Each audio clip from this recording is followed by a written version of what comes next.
اگر آپ نے اسلامی تاریخ کا مطالعہ کیا ہو، ایک مرتبہ مسلمانوں کا ایک جہاز کراچی کے قریب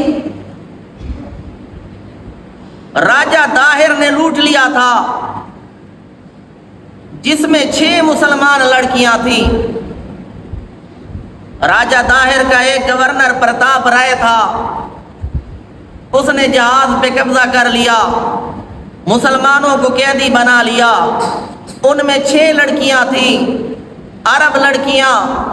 ان میں سے ایک لڑکی نے، جس کا نام ناول نگاروں نے ناہید ذکر کیا، اس نے اپنے خون سے خط لکھا حجاج بن یوسف کو کہ لگتا ہے حجاج بن یوسف کی رگوں میں عربی خون ختم ہو چکا ہے کہ مسلمان لڑکیاں قید میں ہیں اور ان کا کوئی پوچھنے والا نہیں۔ تو حجاج بن یوسف غصے میں آ گئے اور اپنے داماد محمد بن قاسم کو لشکر دے کر بھیجا۔ حالانکہ حجاج بن یوسف ایک ظالم انسان تھا۔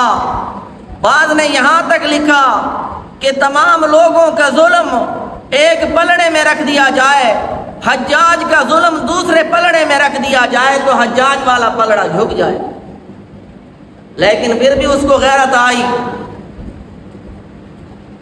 اور اس نے محمد بن قاسم کو بھیجا، جس نے سندھ فتح کیا، راجہ داہر کی گردن کاٹی اور مسلمان لڑکیوں کا انتقام لے لیا۔ وہ صرف 6 لڑکیاں تھیں، ادھر 75,000 کا معاملہ تھا۔ ہم پھر بھی جشن مناتے ہیں، ہم پھر بھی خوشیوں کا اظہار کرتے ہیں۔ خوشی کا اظہار کرنا چاہیے، لیکن اس طریقے پہ جو طریقہ رسول اللہ صلی اللہ علیہ وسلم نے بتلایا۔ آج اس موقع پر عوام کو کچھ نہیں بتایا جا رہا کہ کتنی قربانیوں کے بعد ہمیں یہ ملک ملا ہے، کتنی ہماری بہنیں ان کے قبضے میں گئی ہیں۔ اگر اس وقت یہ فیصلہ کر لیا جاتا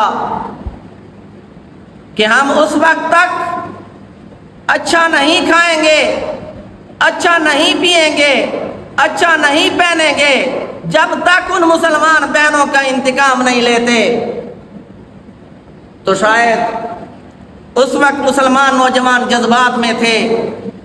آج پھر شاید لال قلعے پر بھی اسلام کا پرچم لہرا رہا ہوتا۔